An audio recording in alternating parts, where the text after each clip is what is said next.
back to this workshop.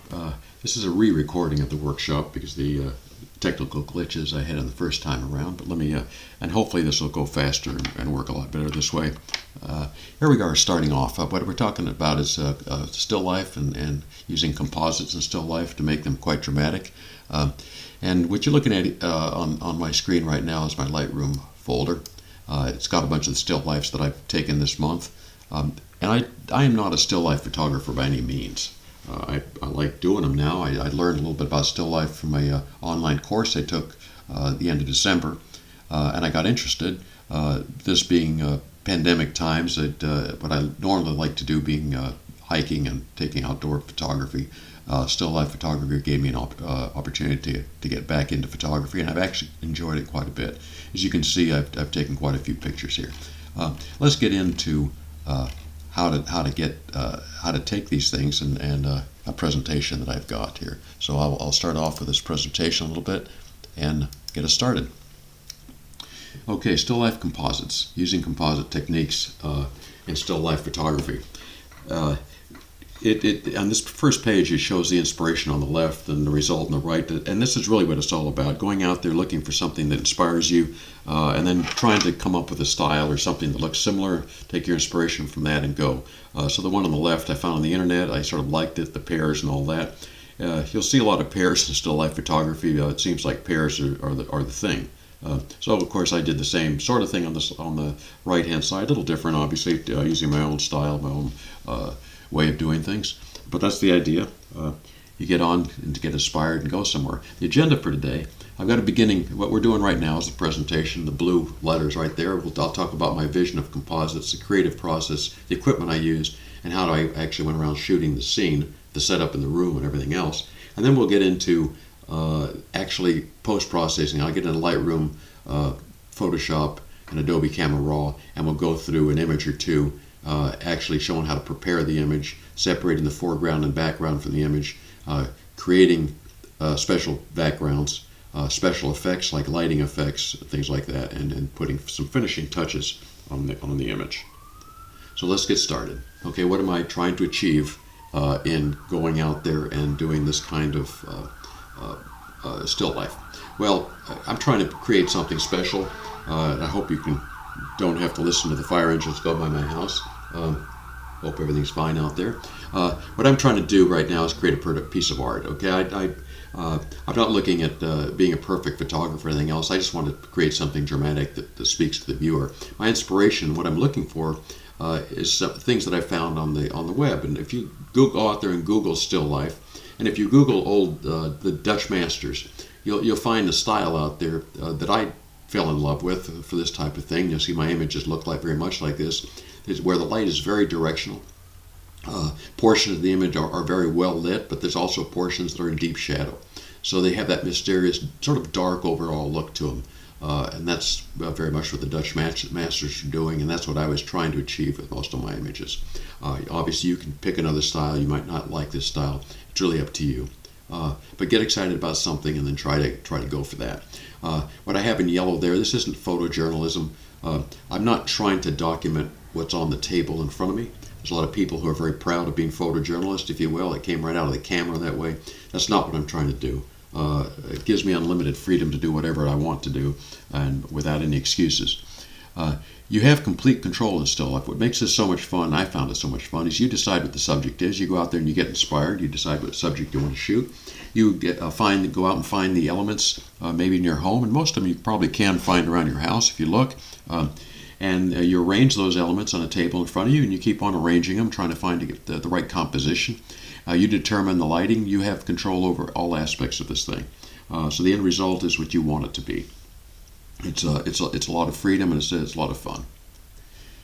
So it's stop trying to capture images and start creating them. That's what this is all about. This applies to all your images, not just still life. So if you're doing landscape photography or street photography or wildlife, it's not just about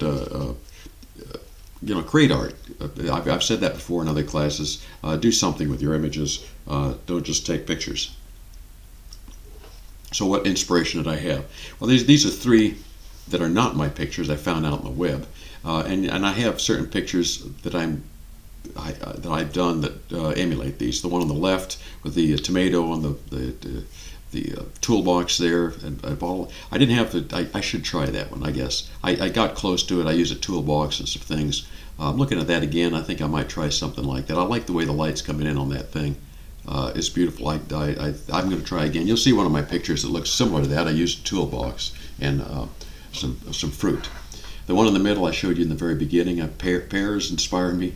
Bottles, little pieces of plant. The plant I used, I found around the house actually. They're not actual green plants. They're plastic things that I found that I was able to use. They look real enough in a picture, so they work well. And the one on the lower right, one's coming up. I haven't done this one yet. I found an old copper teapot out in the garage the other day, and that's going to be my next project. I'm going to try to do something like the one on the lower right. So that's my inspiration. Go out there and look, and get excited about it. Now the creative process I went through. What the process? I have two blue box lines coming down from the top. One has to do with the background and creating textures and backgrounds. The other has to do with finding the elements and putting them in the scene. So starting off, I said it before, I used to go out there and you look at things like 500px or Flickr. You Google still life, you Google Dutch Masters, and you'll find some pictures out there. Do some screenshots, bring the pictures down, and use them as your starting point for inspiration. Go out there and find the elements for those pictures. Look around your house, look at old cooking utensils. Go out in your garage, look at some tools out in the garage. Go out in your garden, heck, look at some old branches if you have to. Whatever you have to find, go through some old closets, go up to your attic if you've got one. Then try for a series of images. You'll find, for example, I did some Western pictures with cowboy hats and stuff like that. Put together a series of images, come up with a triptych or maybe a group of 9 pictures in a collage.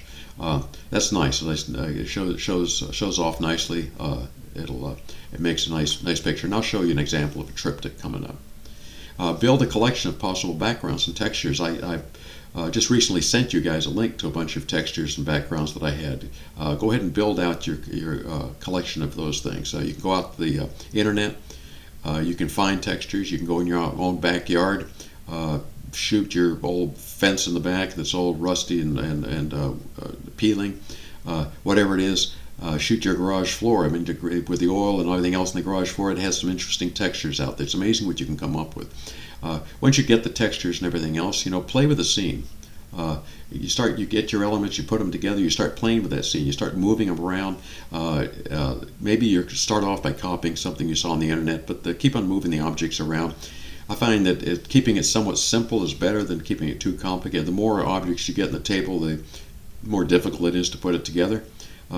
But keep it simple, but don't be afraid. Put more stuff, put less stuff up, and move them around. So you assemble your image. Once you've got it all taken, the pictures taken care of, you get your background, your image, you assemble them in Photoshop, and we'll get into that. So that's basically what I've gone through. The equipment I use, my camera is a Canon, it's a Nikon D810, shown on the top there. I've always used that. You can use whatever you have, whatever you like. For my lens, I've been using a wide angle 16-35, but that class I took that I talked about later, the guy was using a 50mm or 90mm lens. You have a 70-200, you could probably use that. It's just you may have to stand back a little further, but the lens I don't think matters too much, whatever you like. I like the 16-35, and that's what I was using. Tripod, absolutely use a tripod. Don't try to do this handheld. You'll never get there, especially if you're doing focus stacking and things like that, which I'll talk about later. The camera's got to be still. And since you're using a tripod and it's in a relatively dark room, use a shutter release if you've got one. Attach it to the camera and do everything without your fingers touching the camera if you can. It makes it sharper. Lighting. Well, I use something called a Neewer, N-E-E-W-E-R strobe, and I found that on Amazon. It's probably $160, $170. Shown there on the right. I found that was really nice, very convenient, worked well. You don't have to use a strobe like that. That's a little fancy for you. You can use your own speed light if you have flash attachment. Or my next project is actually to use a flashlight, and try to do some light painting in a dark closet. Use whatever light you have, but I would suggest something like a speed light or a strobe. you would, if you're going to use a speed light or strobe, which you should use a modifier with it, like an umbrella or a softbox. Just it makes the light a little bit softer, wraps the light around the subject a little bit. It'll help your pictures look a lot better. And I use a white poster board on the other side of the picture, and I'll show you the setup in a second here to reflect light back into the picture to fill the light around the subject. I use a neutral background, 50% gray. I did that to make it easy. When we get into post-processing, I'll show you how to separate the foreground from the background so we can put a new background in there. If your background's already cluttered with something different, you'll have to try a different approach, or if you have a too dark a background, it's very hard to separate. So 50% gray or white is a good choice. And then get some sort of interesting table or surface so that you can put your subject on, and then go with that. Okay, so let's see how that works out. Okay. Some other editing equipment I use a pen pad. Okay, these things are pen pads. I use them instead of a mouse. The Wacom Intuos Pro on the left, the bigger one I'm using right now as I talk, and I find it a lot easier than a mouse to use. The small one I use on the right when I'm downstairs with my laptop. I love these things, and you can look them up. They do take a lot getting used to, but when you're doing things like dodging and burning, which we'll show later, where you're actually sort of trying to paint in delicately, make some painting choices, paint in light, if you will. It's easier to do with a pen than it is a mouse. And the shoot itself. Okay, for the first shot, when I get into the room, the first shot I want there to be no ambient light. That doesn't mean the room's totally dark. The room is dark, but I can see what I'm doing. Now I'll set the camera up with settings so that when I take that picture with the camera with no flash, I get a black image. The back of the camera shows nothing. Okay, that means I'm not getting much ambient light in the picture. And any light I do get comes from the flash. So I shoot against a neutral background. I talked about that before. It makes it easier to separate the image off from the background.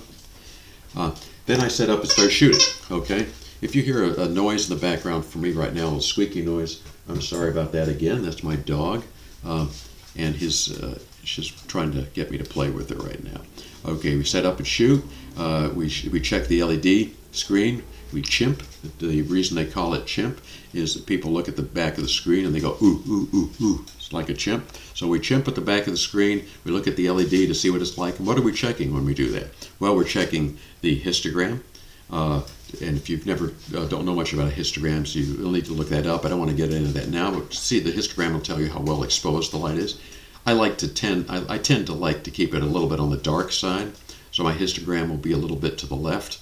The focus, make sure you focus. I focus in every shot, and you might consider focus stacking if you got your elements on the table with any depth going back and forth in front of each other. And then check for shadows and highlights, so no blinkies. On the Nikon camera, I've got it set up so that if I do chimp and I look at the back of the image, I look at the back of the camera for the image. If there's something blinking on the back, it's telling me that it's blown out.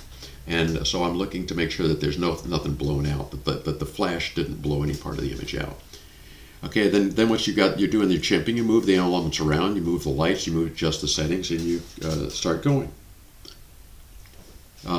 And the camera settings I use typically is, the aperture. I'll try to look for the sweet spot on the lens. Most lenses have a sweet spot, and that's usually between f8 and f11. So I'm looking at a lens sweet spot, and that's what I'm using. For the shutter speed, it's not too important because the thing's on a tripod. But it turns out the shutter speed I'm going to be using mostly is going to be under 1/200th of a second. If you look at the image on the right-hand side of this page here, you can see I've used 125th of a second at f11, ISO 200. So ISO, the lower the better. But sometimes I use ISO a little bit to adjust. I'm lazy. Instead of reaching up and adjusting the dial in the back of the speed light, I'll go ahead and adjust the ISO up and down to get my exposure right. So lighting, of course, adjust it as needed for the histogram. You might want to turn the little knob on the back of this newer device, brighter or less bright. And you can also adjust the ISO, like I've said. So those are typically the settings I'll use. Thoughts on composition. For triptychs, if you're going to put pictures together in triptychs, again, I'll show you one in a little bit here. For combination, a square crop works real well. Remember, you're going to be taking this into Photoshop, so you have a lot of latitude on what you do. But most important thing is to get the focus right front to back, and that means you might want to do focus stacking.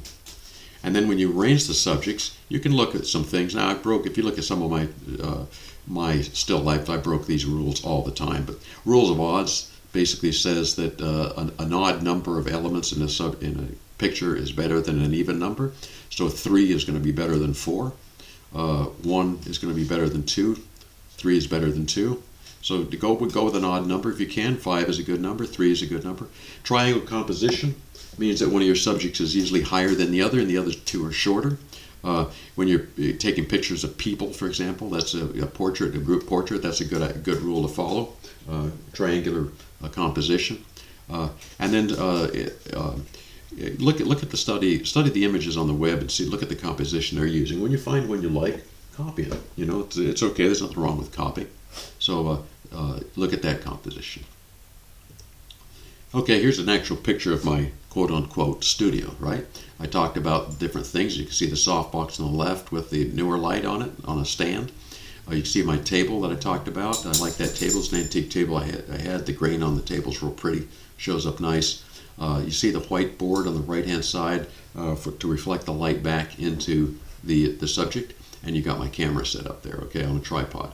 You can't see it very well, but it does have a shutter release hanging on it. So that's the studio there. You can see the picture I'm taking of the cowboy hats and the boots.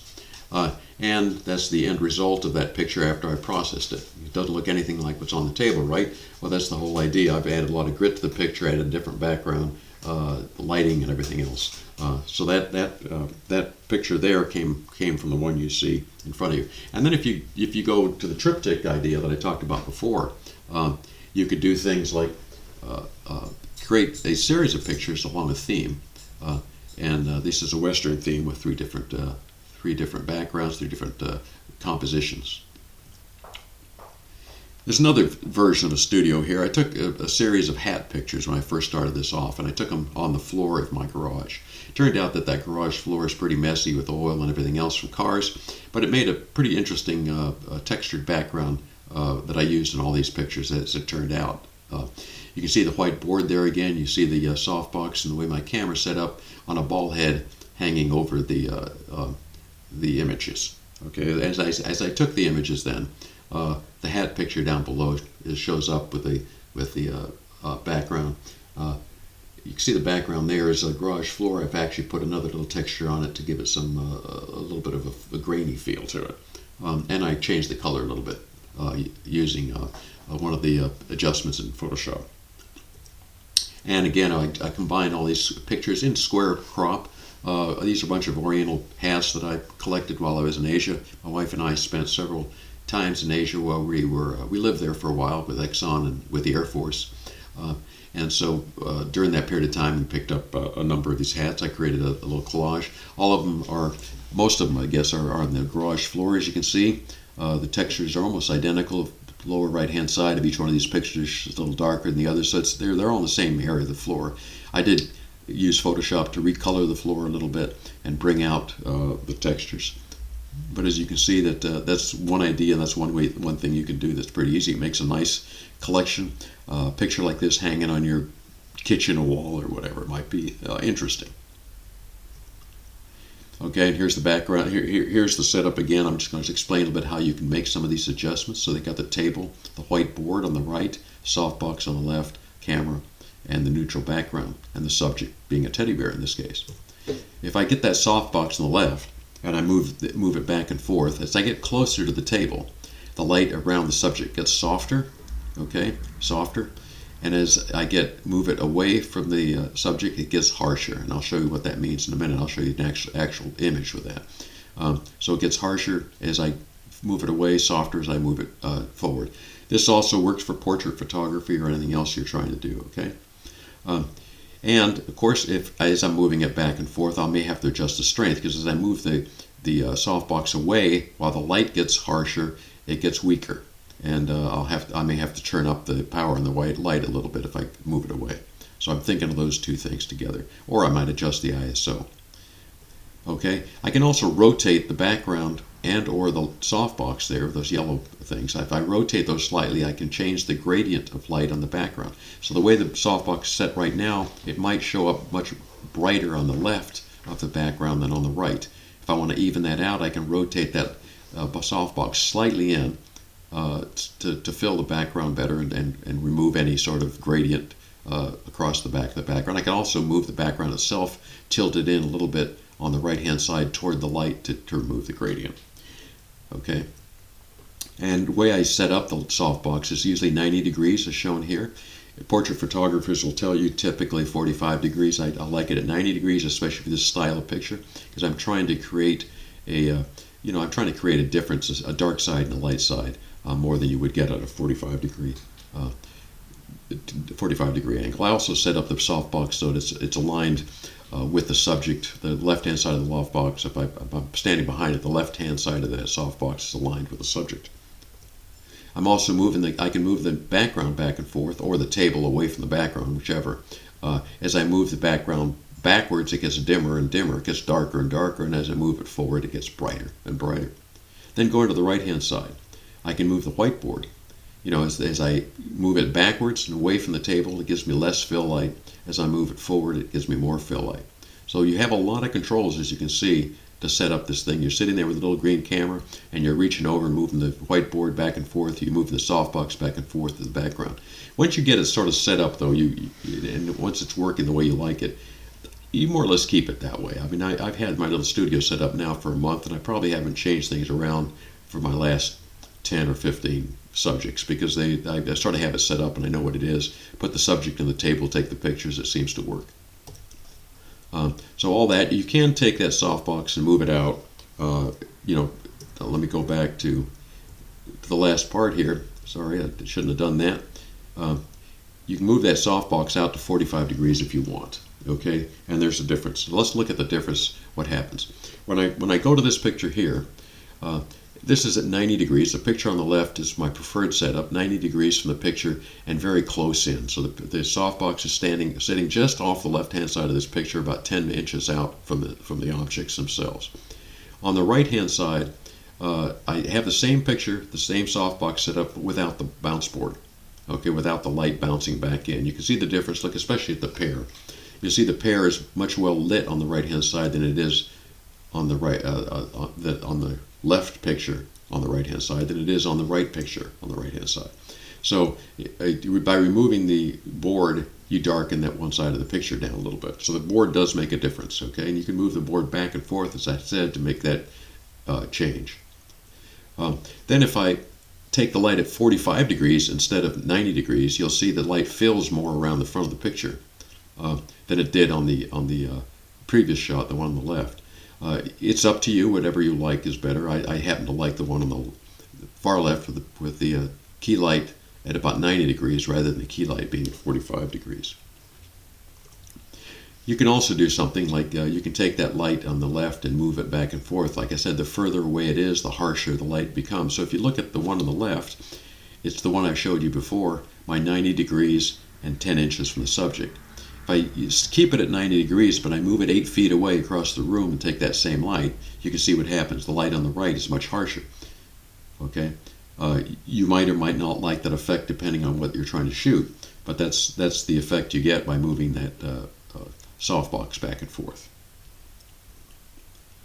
So some thoughts on post-processing, as we're going to get into that very shortly. Okay. Building your background, look online for textures, like I've said before. Go down our trails, Kingwood trails there. Look at the bridges, the planks on the bridges. Crinkle up an old piece of paper, colored paper, and take pictures of it. Whatever. You look for textures that are interested. Incorporate elements that harmonize and accentuate your foreground. But remember, as you build the background, you don't want the background to become the subject itself. The background needs to sort of almost not be seen. It gets to be very subtle, but it's nice if it harmonizes with the subject. Experiment with blend modes. We'll get into that. Layering, overlaying different textures. You can overlay 2 or 3 different textures if you want to in one image. Use the filter gallery, use the neural filters, use the oil painting filters, and we'll get into some of that. Use everything Photoshop has. It's a wonderful tool. And then thoughts on the overall image after you've done that. Don't be afraid to go nuts, and I'll show you examples of that. Go as far as you want with your image. Have fun with it. This is what it's about. Use different light directions if you want. Take the image where you want to go. It's supposed to be a fun exercise. And for finishing touches on the image, I usually go back in as a final touch, back to Adobe Camera Raw, or maybe back to Lightroom, and do the final touches there, sharpening, texture, things like that. And dodging and burning I'll always do dodging and burning on pictures. And again, I'll show you an example of that when I get into the post-processing. Here's just an example of the sky is the limit going crazy. This is a little house that people pick up when they travel. We have a little collection of them since we've traveled a lot. It's sitting on a coaster. You can see how small that house is. The little thing it's on is actually a drink coaster for a wine glass. And it's a small little house that we picked up, I think, in England. And so I thought to myself, well, can I put this in a picture? This isn't really a still life example, but it shows you how you can do some crazy things. So I said, wouldn't it be nice if the house was sitting on a stream like this? Well, this is a stream picture I took up in Colorado. Okay, I said, yeah, but if it's going to be sitting on the stream, I need to have a path going up to the house. I took that path from another picture I had, laid it in, blended it into that picture, and created a path along the side of the river. And then I put the house in. Okay, and you'll notice that house going into that picture, there's a little tree on the right-hand side, the very far right-hand side of the picture. Before I put the house in, the tree was not there. Even after I put that path in, the tree was not there. But when I put the house in, I put that tree there. And that tree was another filter in Photoshop, which we'll try to get into if it works. When we had the workshop, that tree filter didn't work. But we'll try to get into it. But there is a tree filter in Photoshop where you can actually create trees and put them in a picture. So there you go. The house, the sky's the limit. This little picture probably is not an example of a still life. But if you don't want to go crazy like this, you can go elegant. These are calla lilies. They're actually not real plants. These are calla lilies I have in a pot that we've had it probably in one of our restaurants for 20 years. They're plastic. I had to dust them off and bring them out. And they're against, I turned them black and white because they're nice and elegant like this. And I put them against some textured background. The textured background on the right is actually a tree stump I think I took in Kingwood along the trail somewhere sometime. And it creates a nice elegant picture. I could see that as a set of pictures hanging in a hallway somewhere. They look nice. So you can get elegant with it. So post-processing, what are we going to talk about? We'll talk about image preparation. First, we'll then talk about separating the foreground and the background. We'll talk about creating that background, the new background. We'll talk about some special effects like spotlights on there, creating trees, whatever it is. And then we'll talk about finishing the image off, the finishing touches. All right? And the image prep, we'll talk about focus stacking, transforming and straightening, cropping, content-aware fill, initial image, Adobe Camera Raw edits or Lightroom edits if you'd like, and then saving that prepped image. This is an image here that was not, this is before I prepped the image, and then I prepped the image, and this is what it came out afterwards. Okay. When I talk about separating foreground and background, we'll talk about selecting and refining that selection, saving the selection, creating a mask, and then we'll talk about creating the background, which is using the textures, layering and blending, grouping layers into a mask, a group of masks for the background, and then lighting the background using different things like gradients. Okay, so this is an example of a picture before and after with different background, and of course this picture also includes a puddle on the table which I created, which if I have time we'll get into creating this puddle for you. Okay, and the reflection in the puddle.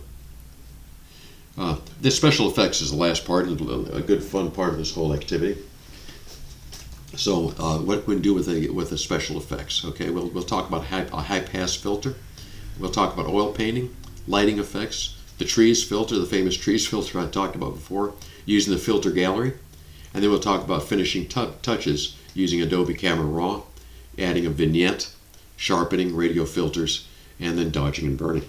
Okay, So this is a before picture, and this is the after picture with all those special effects on it. And then, of course, if you do want to create a real special effect, we talk about the oil painting effect, you can create an oil painting out of this thing, which creates, when you zoom in a little bit, it looks a bit like this. It looks like an oil painting. Okay? So, well, let's get on to the actual post-processing on these images and see how it goes. Welcome back. We talked about the different stages of getting these images put together, these still life images put together. And the first part of that was preparing the image. I've got two images here that I will use for that demonstration, and we'll end up getting the image prepared and using some other images to get into the next stages. For these two images here, the reason I took two images is I wanted to make sure, I can show you the develop module on these particular images. So I'll show you the finished image. I wanted to make sure that I got good focus all the way from the front of the table back to the flowers in the back. So when I took the picture, I made sure that I put my focus point here somewhere in the front of the table. I snapped that picture, moved the focus point up to like the box here, one of these flowers, took the picture again, and I use these these pictures to focus stack. So I do have two pictures. I could do some initial preparation here in Lightroom, but what I'll do instead is I'll go to Photoshop and then use Adobe Camera Raw from there to do the preparation, since I want to do the focus stacking first. So what I'll do is I'll select one picture, hold down the Command or Control key, select the other picture, right click on them, edit in, open in layers in Photoshop. Alright, so now I'm going to open these things up as layers in Photoshop so that I can do the focus stacking with them.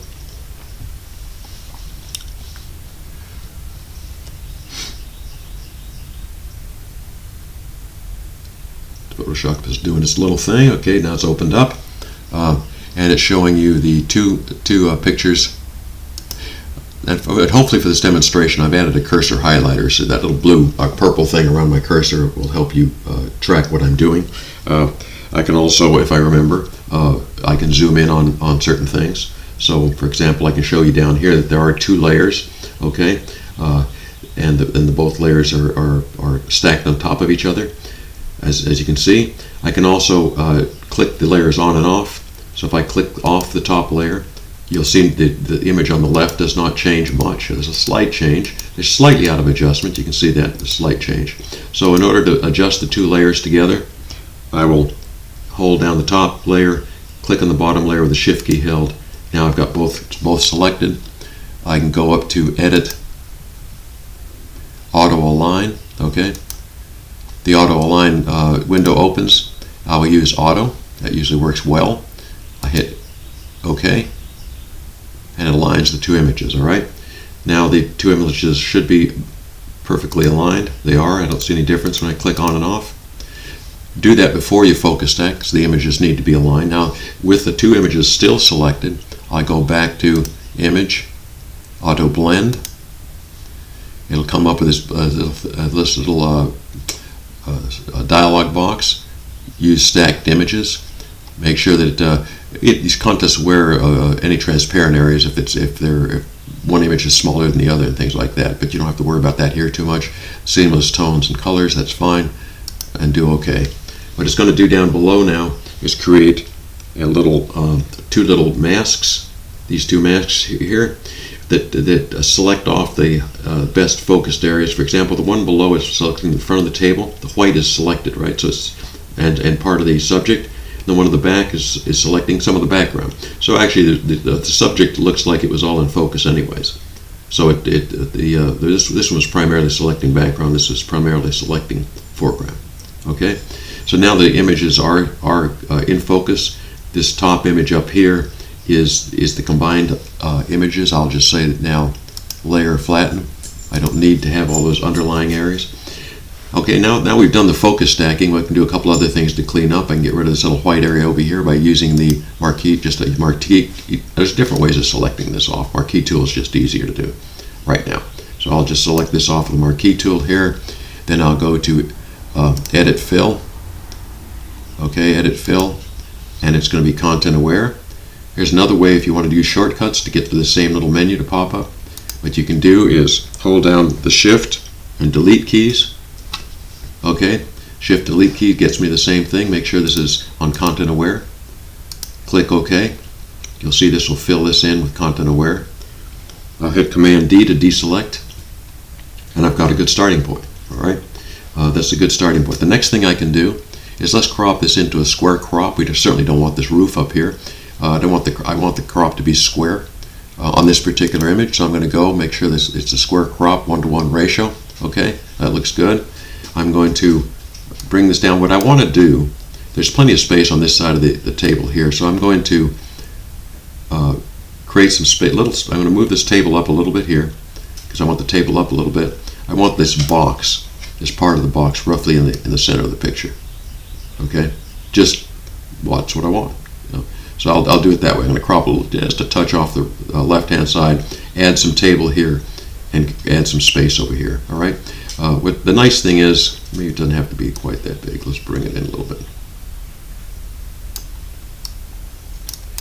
The nice thing with this, let me go back. I shouldn't have clicked off of that quickly. Let me go back to the history panel. My history panel. History. You know, here's the history panel. Okay, I'm going to go back to history panel here. Go back to select. I will go back to a ratio being 1:1 square. I will bring this down, like I said, bring it over a little bit, and bring it up a little bit like that. Okay, and bring this roughly in the middle here. That's good enough. Now, what I want to do, make sure is that the Content Aware, what I didn't have last time is I didn't have Content Aware checked. Okay, so let's check Content Aware. That way it'll fill in these areas down that are new areas, if you will. It should fill in down the table. It should fill in along the side over here. Now, the only trouble is, see this layer down here? It worked, but when you have a lock on the layer, sometimes that's not a good idea. It won't. Some things won't work. So if things are not working, make sure the layer is unlocked. It worked fine this time with the crop. Okay. Now that I've got that done, I'm going to do a couple other things. I'm going to make sure this is perfectly flat and level. It looks pretty good here. And I'm going to do a couple of things in Adobe Camera Raw. These are the things you could have done in Lightroom before. So from this area here, I'm going to do create a separate second layer over here. Command J. Okay, just copy it, makes a second layer. The reason I'm doing that is I don't want to fool anymore. I've got this layer. Okay, I want to leave it alone. I'm going to do all my editing on this layer here. So let's go to Filter, Adobe Camera Raw. Adobe Camera Raw's come up. I always hit Auto. It's just something I do. It seems to work pretty good as a starting point. So let's hit Auto. It looks nice. Brighten it up a little bit. The highlights look a little bit too much, so I'm going to bring the highlights down some more. Okay. I might say the exposure, yeah, the exposure is okay. I'll leave exposure like that. Brought the highlights down a little bit.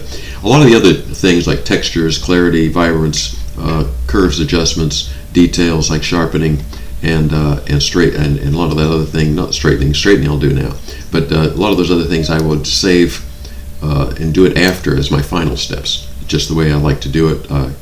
Add those things, but like vignetting would do that. But let me go to geometry, and this picture is pretty straight. But this is if I wanted to straighten the picture, I would use these little guys here. I would take something along the bottom here. It's going to do a slight adjustment, so I'll straighten. That's the horizon line I want. I use that table there, and then I'll go down through the middle of the box and say I want this thing to be the box to be straight also. And I'm using my eyeballs here, but that looks pretty straight to me. And I hit let go, and it changed it slightly. Okay. Now I've got this thing pretty straight. I've got more space on the right-hand side, like I did in Photoshop. I've got it adjusted. I can say OK. Let's go, and just go back to Photoshop. Okay, there it is. The image has been adjusted. You can see if I click on and off. Here's the before image before I went into Adobe Camera Raw. There's the after image. Now the image is essentially adjusted. It's ready to go. That's the first step. What I would do now is save this file. The reason I save the file is I may want to play around with different backgrounds and do different things with this image. So I want to start with a adjusted image and go from there. So here we go. It's been adjusted. And go to File. I'm sorry. Let's just close Photoshop here. Close Photoshop. go back to Lightroom, and we'll find our adjusted image sitting here in Lightroom ready to go. All right, that's it. And we'll next step we'll get into replacing backgrounds and things like that.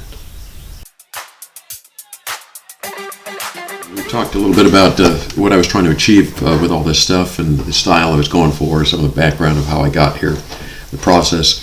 And as we talk about the process and get into post-processing, last time we talked about preparing an image. And we use this image here for the preparation. I'm going to use the same image now for the next step, which is separating the foreground and the background and creating a background with creating a new background and adding some of the lighting effects here. So we'll open this up in Photoshop. So we'll open this thing up, edit in Photoshop. I don't have to bring in layers and everything else. This thing's already been prepped. I'm going to open a copy with Lightroom adjustments so that we keep this original here in case we want to go back and put another background in it. You'll notice this is a TIFF file here.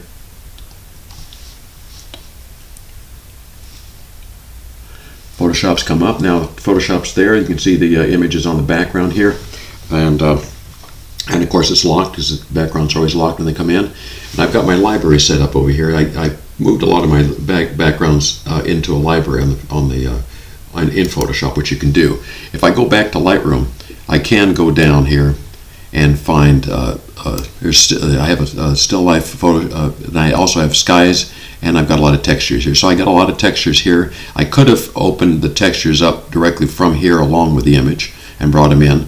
But since I've already moved a lot of these into Photoshop itself, we'll use that, okay? The other way to do this would have been open up several textures along with the image. Let's go back to Photoshop now. Like I said, I've got most of my textures over here, and you can see they're, this is the library, and I've got several things in the library like skies and stuff like that here. But these are my textures here. So. And I can scroll through them. You can see I've got quite a bit. So now what we want to do before we start getting into adding textures, we're going to want to separate the foreground and the background. The way to do that is to make a selection of the foreground, all right, and then use masks to separate the two. So what we'll do is, one of the easiest ways to make selections is, of course, I could go around with this magic wand tool, and you can see the little plus sign on it, and try to select off this way. It works. It probably will work not bad. I'll use that combination, but why not just try select subject right away? Okay, since I already had a selection, it's telling me discard that one. So I'm just telling it, go ahead and give your best shot. Okay, it didn't do a great job this time. You can see it missed a lot, but it did do a nice job of picking up all the leaves up here. There's some open spaces that you can see that we'll need to fix here. Little spaces in the leaves. There is some space there, so we're going to want to go around and clean this up. It's pretty good. The other thing, but I am going to want to pick the rest of this table off, so I want the foreground to include the table. So I'm going to use this magic wand tool up here and just drag it around and pick up more of these things that weren't picked up by select subject. A lot of times select subject will do the entire job for me and I don't have to do much else. This time it didn't. So let's just see what I've got here. Looking pretty good. I'll have to obviously clean up some of that area there.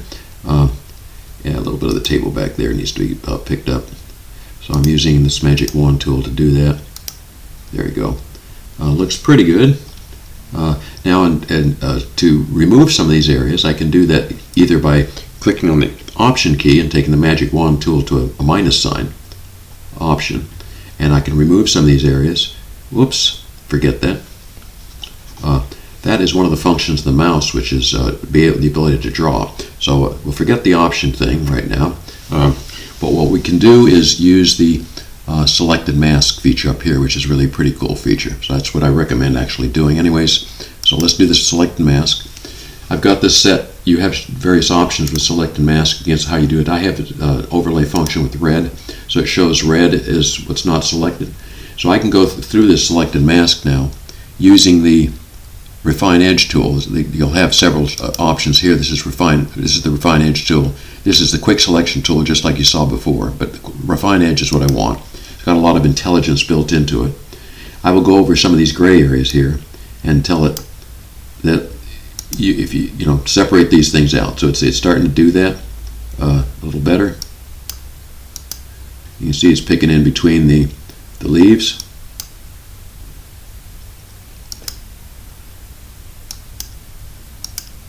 all I'm doing is clicking in these areas. And you see it's done a pretty good job of those. See, you can see by getting a little closer here, you can see some areas that I didn't get. Making selections is important, and it's part of compositing. Anytime you do a composite picture, selections are going to almost come into play every time.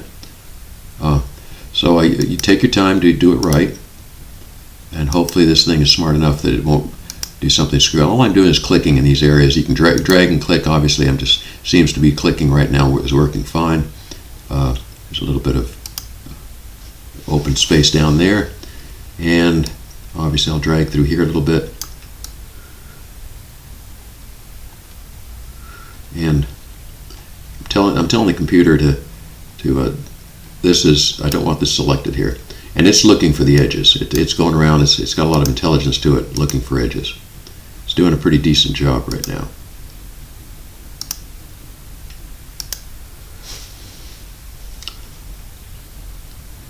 It's a little smudgy in some spots here.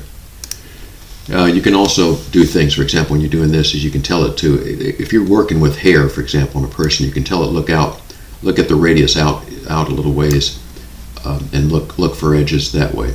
There's a little leaf that's coming out here, so I've got that one. We'll take this one here and this here. There's going to be a lot of darkness in this picture anyways, and you're not going to see it all. So some of these edges don't have to be perfect, unless you've got photographer friends who are going to bring their magnifying glasses with them next time they visit you. But I think I'm getting it pretty good. I don't see a lot of stuff that's bothering me right now. Just taking a quick look around here. I think I've seen pretty good.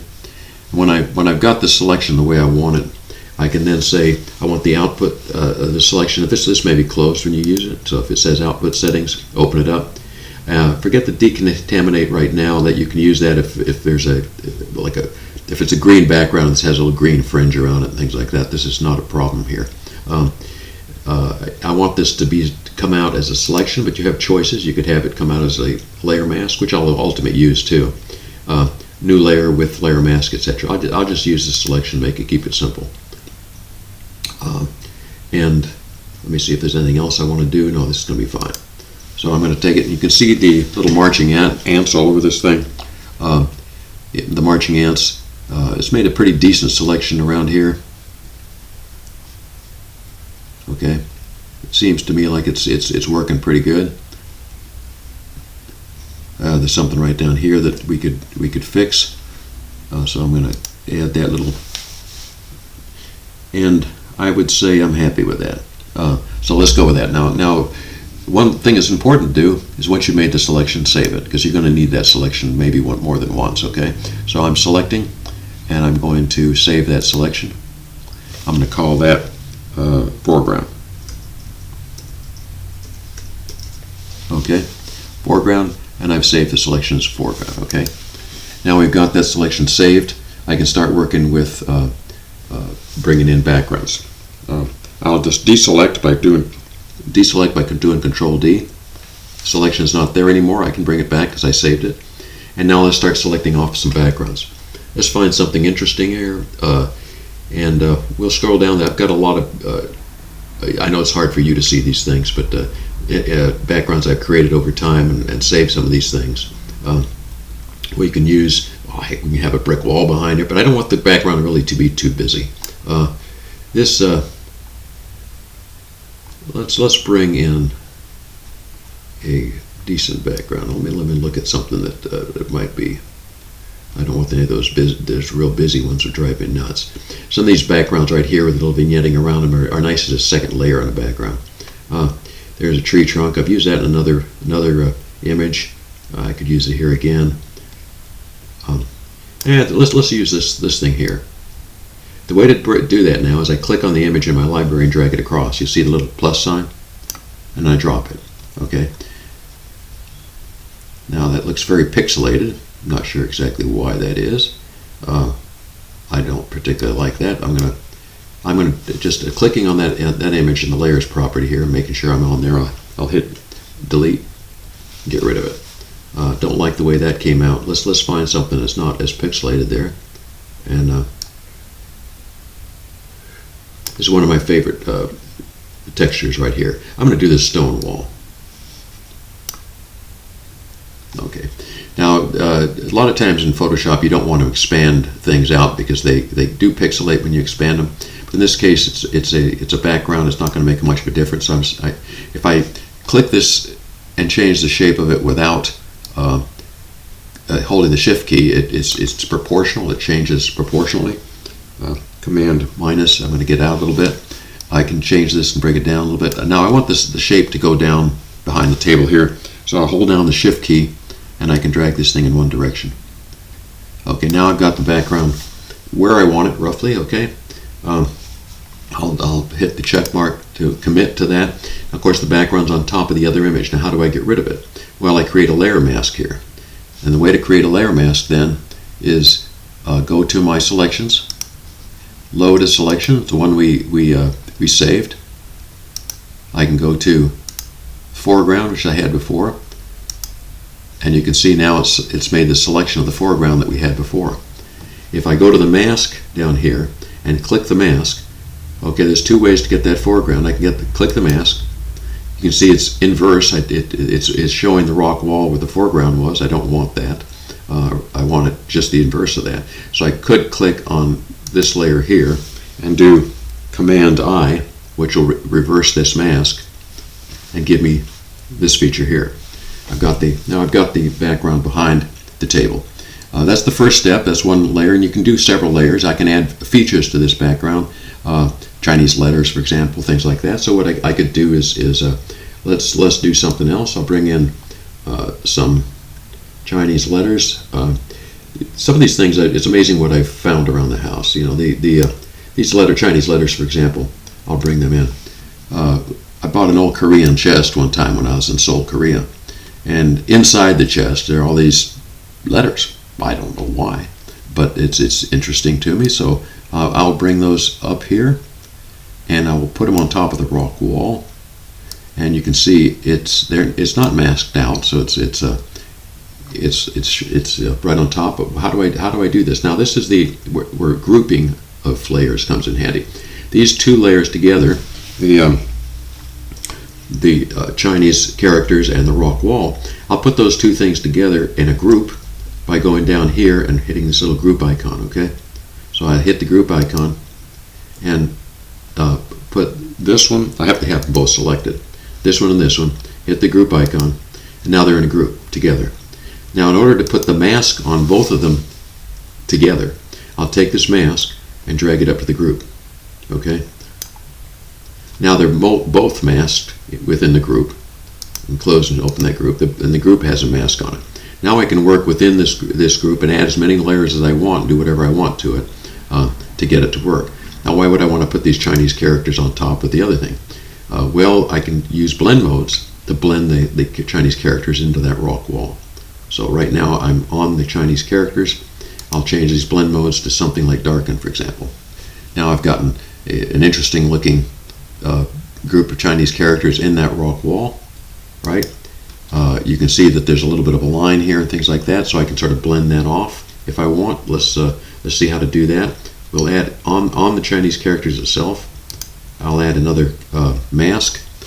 I'll hit B for brush. Okay.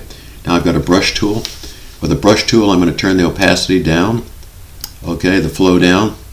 So because I want this to be gentle, I want to blend in this line here. I'm going to paint with black. Black is my foreground color, and I should then be able to start painting where these things blend together and start to get rid of that line. I'm doing it gently and softly.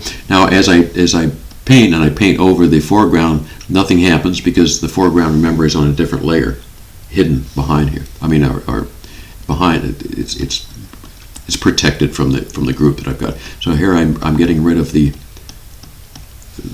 obvious line that was there, and we've gotten ourselves pretty decent.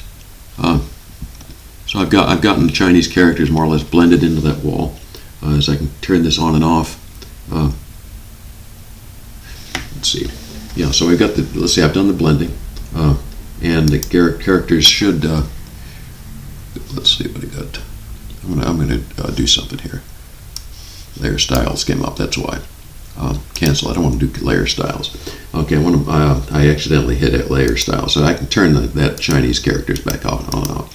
So I've got that sort of blended onto the wall there. I can probably do a little better job, but for the interest of time, we'll keep going.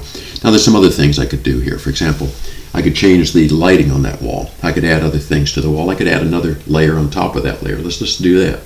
And this is where the fun comes around. Go back down and then say, pick this layer here and drag it in. Okay. Okay, I dragged it in. It landed in the group, so it's behind there. It's fine. I'm going to do an edit, transform, 90 degrees. Yeah, that'll be fine. I'm going to then put this on top of everything else and dragging it into position.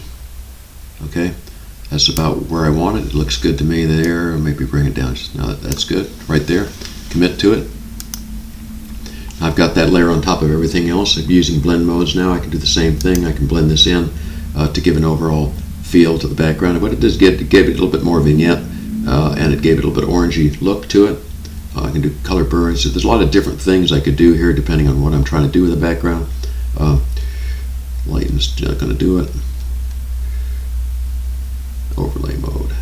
Overlay mode, sort of interesting. See, if I take this background off on, I like overlay mode. It's nice. And now there's one other thing I'm going to do is change the lighting on that back wall. The way I'll do that is there's different ways you can do this. I'm going to use a technique for dodging and burning, basically. I'm going to add a layer, a blank layer, right above this layer by clicking the little icon down here. Okay, that little plus layer.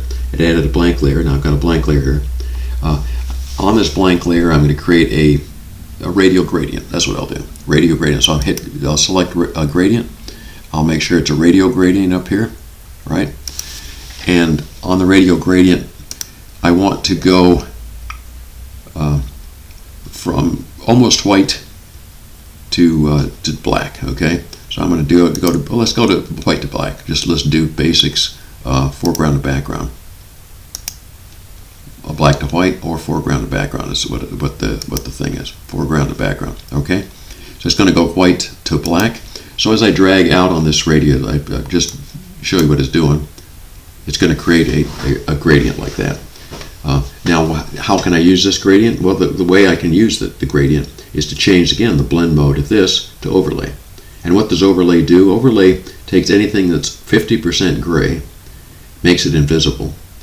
And everything that's darker than 50% gray makes it darker. Everything lighter makes it lighter. So it acts as a dodging and burning layer. And this is like dodging and burning, except I've dodged very heavily in the middle. So if I change this to overlay mode, or anything in this area of overlay, I've made a light spotlight on that wall, basically. So I can change. You see what I've done. Now, once I've done this here, I can keep on fooling around with the light. It's a little bit different to make it appear where I want it to appear.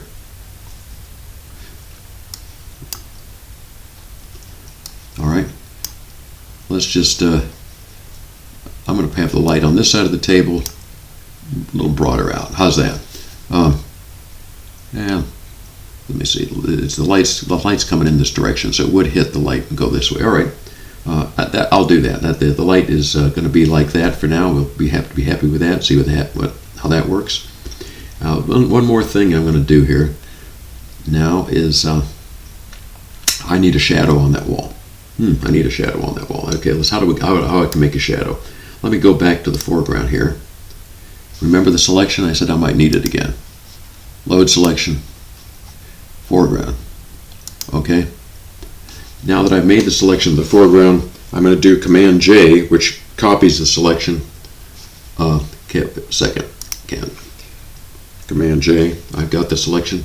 Copies the selection up on its own layer. So you can see down here is if you look down here, I just copied with a blank background the selection on its own layer. Now, why do I want to do that? Well, I can add a shadow.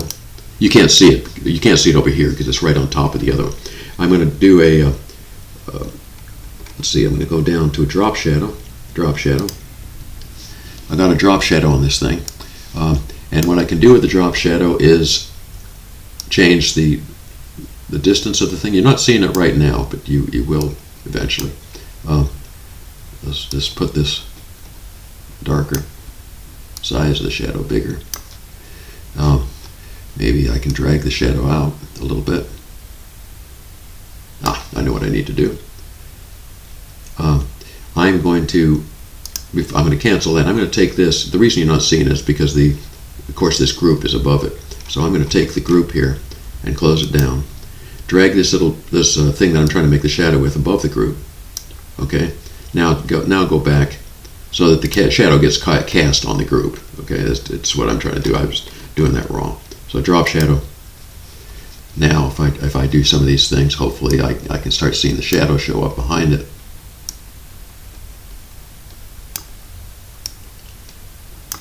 And if I go over to the image itself, I can drag that shadow around. You see what I'm doing here? So I'll place the shadow on the wall somewhere over here behind it. All right, and that's okay. Just trying to make it look realistic. Opacity, I can run the opacity up and down and make it darker, lighter. I want it subtle. And at the end of this thing, when I start doing the finishing touches, you may not even see the shadow, but just trying to be realistic. All right, so I've got a drop shadow about where I want it. Now I'm going to put the finishing touches. I usually go back to Adobe Camera Raw for this or Lightroom, and I'll do some dodging and burning at the very end. So there's two more things I want to do. Go back to Adobe Camera Raw and then finalize this with dodging and burning. I'm going to say I like what I see right now. I'm going to either flatten the image or create a stamped layer, which is essentially flattening them but keeping everything down below the same. For a stamped layer, hold down Shift, Option Command E. Okay, you can do that. Shift Option Command E creates a stamped layer. You can see this stamped layer up above. It's just a copy of everything down below on its own layer, so that I can do different things with this now. I can go and take this one, for example, and let's go into Adobe Camera Raw, like I said, Camera Raw filter. I'm in Adobe Camera Raw now. I can do the final finishing touches on this. I've already done early on we did the basic setup with automatic and all that stuff. What I'm going to do though now is add some more texture into this thing, so I'll crank up the texture a little bit. It's my style. You don't have to go with this much texture if you don't like. I can run the clarity up just a touch. I'll leave the vibrance, in fact I might just turn down the vibrance a little bit. Give it a little less vibrant look a little bit too saturated. I could play with the curve a little bit, but I won't do that. Detail is going to give me some sharpening, so I'll give it a scotia sharpening. It's starting to look good. I like that. Geometry we've already done. Optics is the lens correction was done automatically at the beginning. And effects. Now the effects I'll go to put some heavy vignetting on it. Okay. I'll put some heavy vignetting on the camera, on the picture. And finally, I might. I like this. Remember the style I'm going for: dark corners and all that stuff. And then I can also use this radio filter here to create more effects and do say a lighting effect.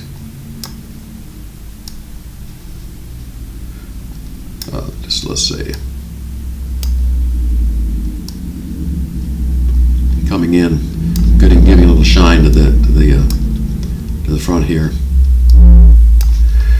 and I can go back and run the exposure up and down to put a little bit more light in the front here. Good. We'll do some more dodging and burning up here and stuff. So let's say for now that's okay. I like that. Go back. So we had did this on this layer here. We did the Adobe Camera Raw. You can see the effect is this is the before, and this is the after. Okay, so we brought this into another realm of possibilities here. Now let's finish this off with some dodging and burning. It's one of my favorite tools here. I'm going to dodge. There's several ways to dodge and burn, right? You can go over here, dodge and burn tools over here. You can go and select the dodge and burn tool here. Okay, that's a zoom tool. What am I doing? This is the dodge and burn tools here. Let me just go back out. We do want to be close in, though. That's good. You can select dodge and burning here. Dodging, it lightens, burning, darkens. So I can dodge and burn directly on here. But that's the destructive, and I may want to reverse out what I did. Looking at this is pretty good, but I'd like to lighten up some of the leaves here, make them shine a little bit more, maybe a little bit more shine on the cloisonné vase here. And we'll see what else I want to do, maybe a little bit on these letters. So let's do that. And I'm going to do this with a layer. Instead of doing the tools directly on the image here, I'll create a blank layer right above the image. Okay. And remember what I said about the that brush is awfully big right now. I'm going to reduce the size of the brush by hitting the left bracket key. Okay. I don't want that brush to be that big for dodging and burning. Okay, with the overlay blend mode, if I change this thing to overlay, if I fill it with gray and use the overlay blend mode, it'll anything lighter than gray. So if I dodge on that gray layer, it'll lighten, and vice versa. So let's do that. I'll fill that by doing Shift Delete. It brings up the foreground color. I'm not going to do foreground color. I'm going to select 50% gray. Okay. Now remember, 50% gray when I go to overlay mode disappears. So you don't see it. I can turn this layer on and off, and you don't see any change. But if I were to dodge on this layer using the dodge tool, this gray will get lighter and lighter, and essentially will make the background lighter and lighter. So I can go in here and start using the dodge tool selectively, and I can to lighten certain areas, to just give it some little pop, a little more pop here. Now you can see what I've done. I've just done some work right on here. If I turn this on and off, you'll see the difference. Okay, these are already bright enough over here. I can put a little bit more brightness on the base here. The way you control the amount of dodging and burning is up here in the underexposure. But right now, I'm using dodging and burning this way. So I'm putting a little bit more light on things, where I'm wanting the light to make more of an impact. So I can go back and forth and see what I've done. Okay, so the dodging and burning is a nice technique to use. Command minus to get out a little bit, make my tool a little bit bigger, put some more light here on the table in front. A little bit on this brass bird over here. Back and forth to see how I've done. And vice versa, if I wanted to burn or darken something, I could do that too. I'll put a little bit more light on the table over here. So for example, if I wanted to burn something, I would go to the burn tool.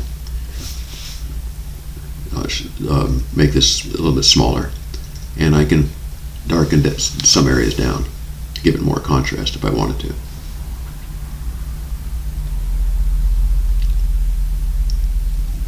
Okay, so you get the idea. That's one way to dodge and burn using a gray layer, and it's a nice, easy way to do it. It's non-destructive.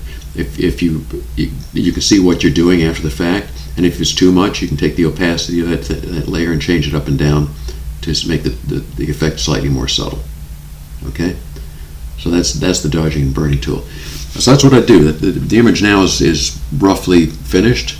I'd say fine. I could either save it this way with all the layers, so I could come back and change the backgrounds and do some more work if I wanted to, or I could go to layer, flatten.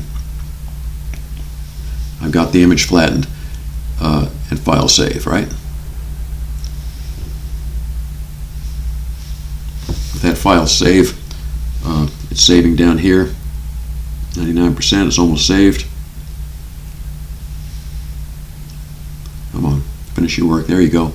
I can close off Photoshop, come back here, and there's our image. Okay, we've done a good job of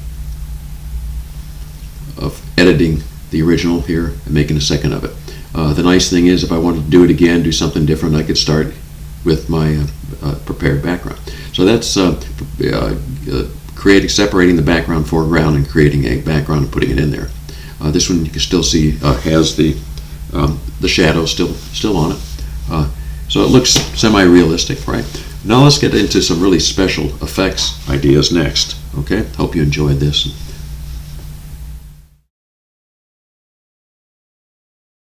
Now we're going to get into some special lighting effects. I'm going to be using this bunch of fruit sitting on top of this toolbox here to create an image that's pretty magical over here on the right, with lighting coming in. Even use an oil painting effect to create that also. So I'll use this image. I'll bring that up by doing Command E, Command or Control if you're a Windows user. So you could do a Control E on that thing. I'll say Edit Copy with Lightroom Adjustments. Bring it up into Photoshop, and there it is. This Photoshop opens 10 times faster on my new computer now. This is the Apple Mini I've talked to a couple of you about. It does open really fast. It's nice.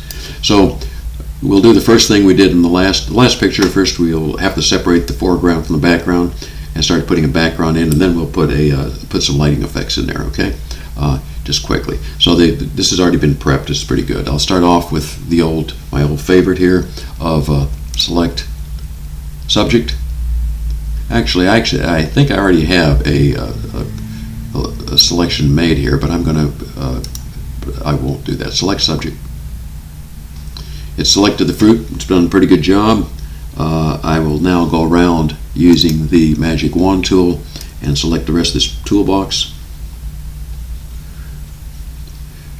Like what it's done there. It's done pretty good. I can see some areas around here where, let's see.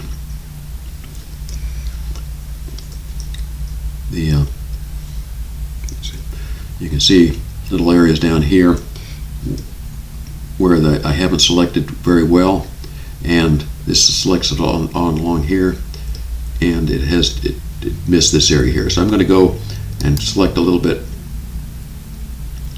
hitting the option key. I'm going to deselect using this magic wand tool that area. I like that, so we're good here. I'm going to select in there, but I think the best way of doing this thing is to go ahead and use the Refine Selected Mask tool. And that way I can go in here and add some little clicks, just by a little couple of clicks, let it find the gray spots here. I guess there's another one there.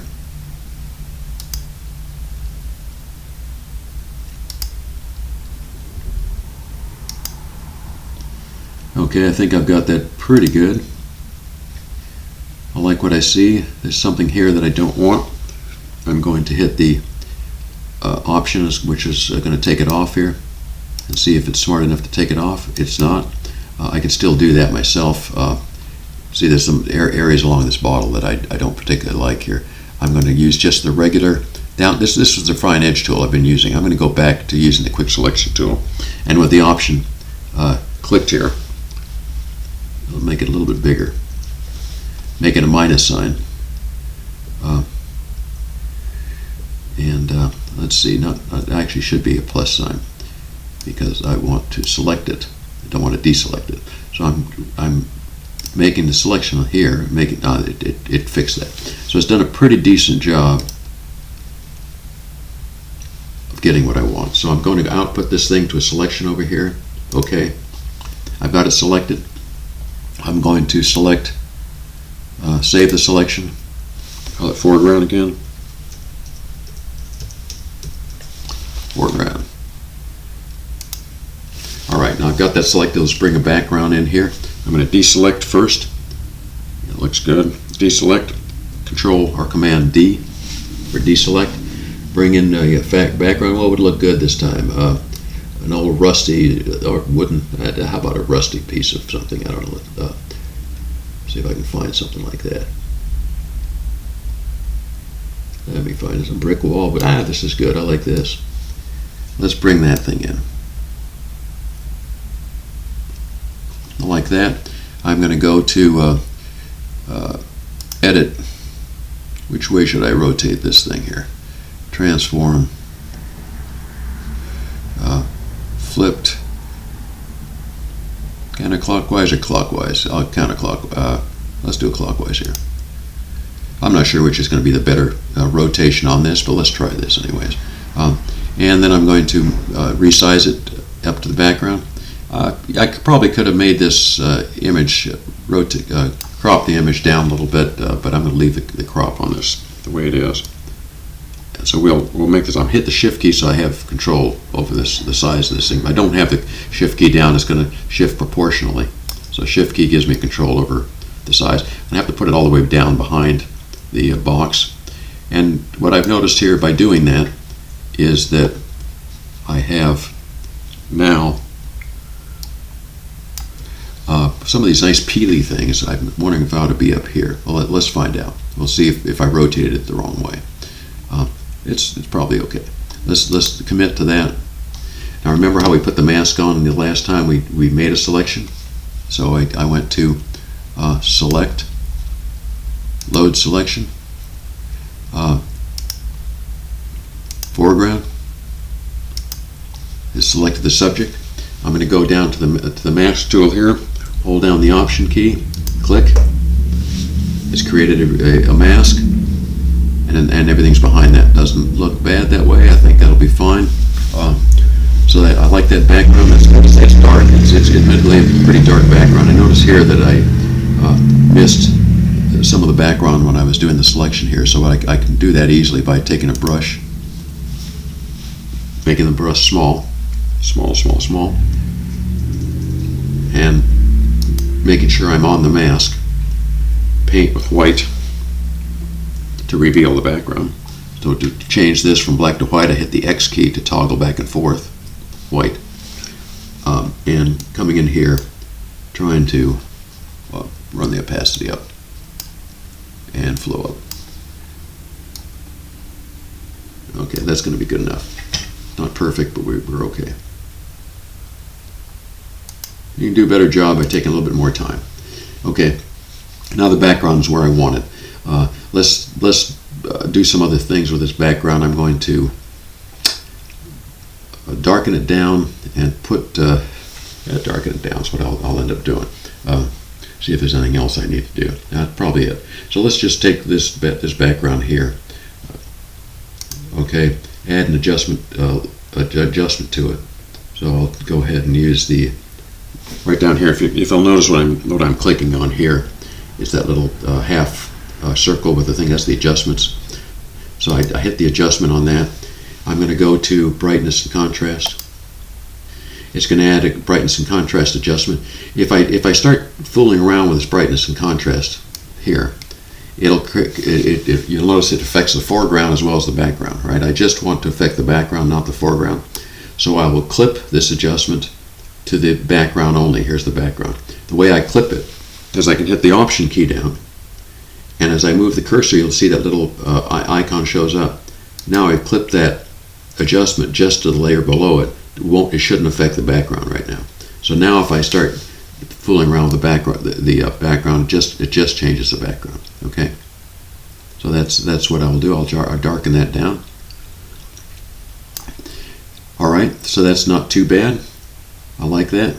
Now what we want to do is add a lighting effect to it, spotlight, and then we'll add an oil painting effect to it after that. All right. So the way I'm going to do that now is I'm going to take all these layers that I have here, do Shift Option Command E, which creates a stamped layer above everything else. It just copies everything onto its own layer above. And now I can start playing around with things like filters. Now if I go to this filter, which is going to be under Render, I believe, Lighting Effects, you'll notice it's a grayed out. And the reason it's grayed out is because this is a 16-bit image, and I need to change that image to something different. So let's change the image to a image mode, 8-bit image. You don't see anything really change. It's a less rich image, if you will. 8-bit images. You don't normally want to do this, but if you want to use one of the effects, you have to. Now, if I go to the filter, render, lighting effects are there, and it's going to let me do a lighting effect. So it's going to go to the lighting effect panel. I've got a lot of controls over here on the right, and you can see the light is over here. I can move it around. Okay, I can change the shape of this light here, up and down.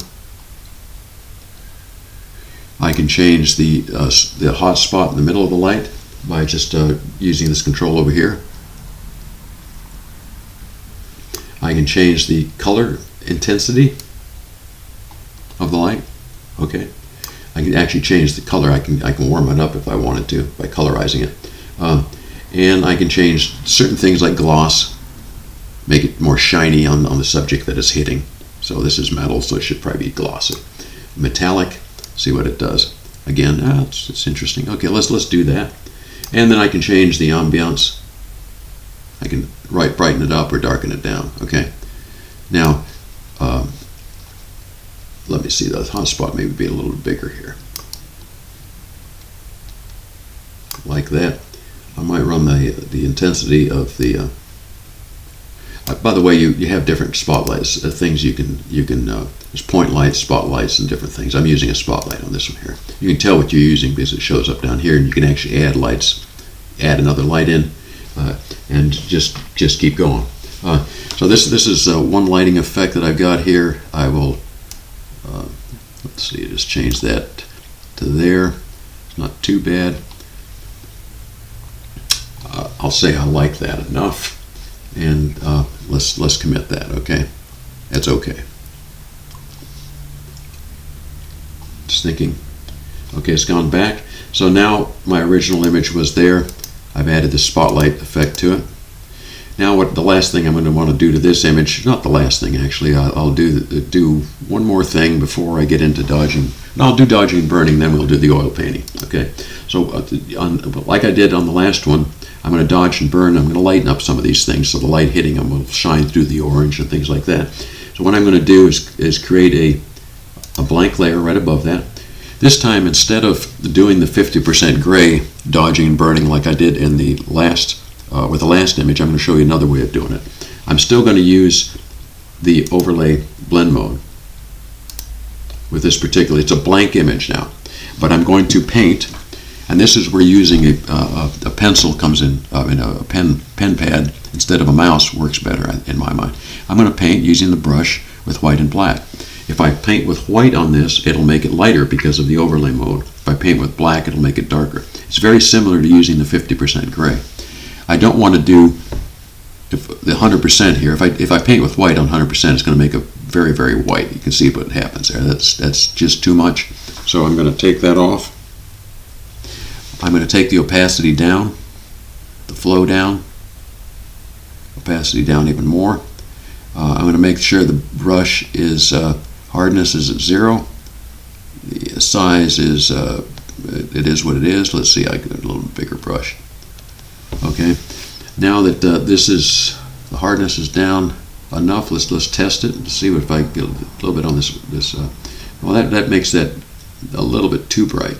Okay, it's still. That's not bad, but I don't need that much brightness. So I'm going to take that off, go back down in the opacity even further. I want this to be subtle, and the flow even less.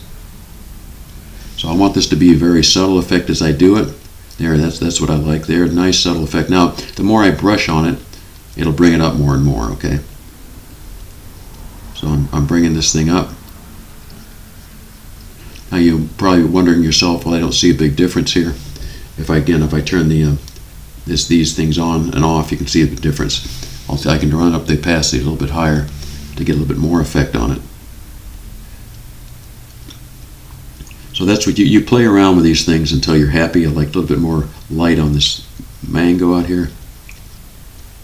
Nice thing with a brush is that you run it like a brush back and forth, and it's easy to do.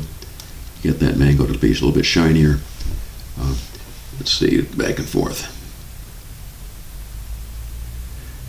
And so you start to get this picture. This is a lot like painting. It's nice. You get the picture. Let's get some light going through the orange there. Okay, and a little bit of light hitting the orange there.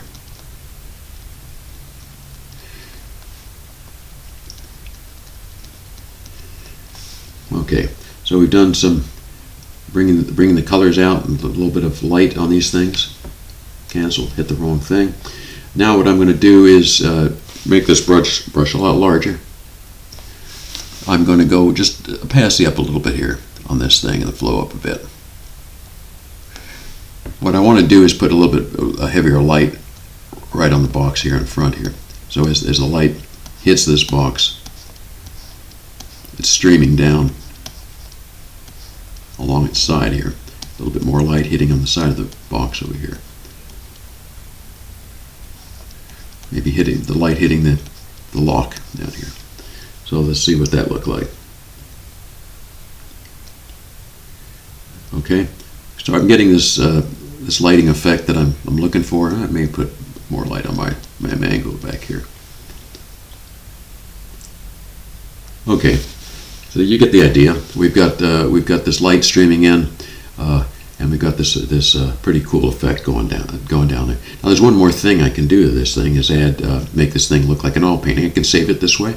I can go into final prep this way. In fact, what I'll do is let me do that. I'm going to flatten this image, prep it, and then go into oil painting. Okay, so I'm going to go layers, flatten, which is committing it. This thing I can't go back and change anything after I've done this. I've committed it. Now I've got the image saved this way. I'll go back, do a Command J, Control J to make a separate image of it. I'll go into filter, camera raw filter. I want more vignette on the other picture, and I want to do a little bit of more texture. So I'm going to go into basic here, crank up the texture a bit, maybe the clarity just a touch too. Vibrance, I'll just even hit the vibrance up a little bit. Most of the time I'll go down, but this is going to look like an oil painting, so I want it to be pretty vibrant. Those things I'll go to, let's see, detail, sharpening a little bit. So we'll do sharpen it up a bit. Effects, I'm going to take a vignette. I always like to do that here. The only thing is I don't particularly like the vignette that's coming in up here. So forget the vignetting for now. Alright, that's not what I want to do, because I like the light streaming in. It should be bright up here. I don't want it to vignette. I should manually vignette this thing. So let's take this back to Photoshop. See the difference that we've made in Adobe Camera Raw. I should add a bit of a vignette around the outside and do it manually, since I want to keep that lighting effect in there. So I'll do it with the blank layer again. I'm going to put the blank layer into overlay mode, toggling the colors over here with X. By the way, if you have other colors here, hit D. D will give you default colors, and then X will toggle back and forth. So I'm going to paint with black. I want the opacity to be pretty good. Flow can be up more. Well, I'm going to use a big brush and darken the corners a bit. Okay.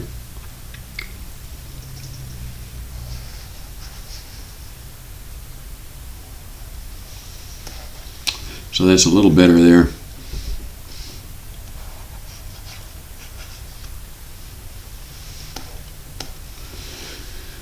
Okay, I'll take that as my vignetting. Have a little bit more control over what I'm doing there. I like that better.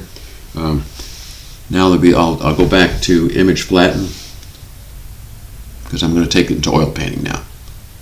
So layer flatten, layer flatten. Got this image here. I'll do a Command J just to save the one underneath. Now I'm going to go to filters, and I'm going to go to find my oil painting, which is going to be either under render or stylize. Let me think. It's under stylize. There you go, oil painting. It starts to give you a little you can see the picture here because I have preview clicked on. If I turn preview off, you'll see the oil painting disappear on the picture, the big picture down here. So I can see that, and you can zoom around and look this way. Now I've got a zoom mouse. You may not have that, but there's things you can do here to change the way this looks here. So if I go around, to change what's in this little window here, I can go around to looking at different parts of the image like that. You can see what happens on different areas. I can change the stylization of this thing back and forth. You don't have to play with these little controls to see what they do. Okay, but you can see what's happening up above here, right? And then bristle detail. So if I don't want a lot of detail, I want it to be extremely clean, and I want it stylized, not too stylized, whatever it is. It does different things depending on what I'm. That's a pretty subtle effect there. Let's run the effect up so you can see it. Cleanliness down, bristle detail.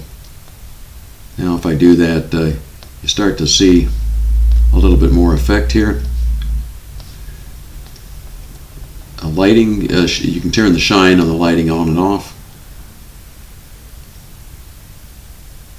Okay, you'd like to say which direction is the lighting coming from. Well, it's ought to be coming from the spotlight, so I should change that around so that we have the lighting coming from the correct area. The bristle detail in here, scale maybe a little bit up. Now if I look at my oil painting, it's starting to look a lot more oil painting like, and I'll say okay with that. Now I've got my image looking like an oil painting more. If I turn this layer on and off, you see what it is, and if I zoom in, you'll see the effect here. That's before and that's after. So we've got this oil painting effect. There's one more thing you can do now if you want to make this really look like an oil painting, is add a texture to it. So using this same image here, I'm going to go to filter, filter gallery, if I can find the thing. There's filter gallery. One of the gallery features here is under texture. You see on the right hand side over here, there's textures. Open that up. There's a texturizer here. Click on the texturizer. I've got it in the box over here, and now I can change the scaling and everything else. You can see the image itself, how it is creating a texture, like a canvas texture on top of the image. Okay, relief on the image. I want it to be subtle, and light top left, because that's where the spotlight's coming from, right? So I'll go back, and now we've got this thing really looking like a canvas with light coming down here. Nice oil painting. All right, we have the image now more or less finished. It's an oil painting. It looks good. When I zoom in on it, I can see the textures. I can see the oil painting effects on this thing. It's all nice and good. Unless I get rid of some of these. Why did my notifications come up? It looks pretty good. What I want to do though is add a little curves adjustment to it, so to give it a little bit more pop. So what I'll do is on this layer here, I'm going to go back and add a curves adjustment by selecting the adjustment tool here, curves. Now this curves adjustment allows me to make add some contrast to it. I'm going to bring down the darks a little bit more, bring the lights up a little bit more, and give some pop to the picture. So you can see what happened without the curves, with the curves. All right, and I'd say that's it. I like the picture the way it is. I'll do image or layers, flatten. Looks good. I like the picture. This file, save it, and done. So that's the special effects part of this this presentation. That's it. You've gone through everything from preparation to foreground and background separation into special effects. I hope you enjoyed it, and see you around. Take care.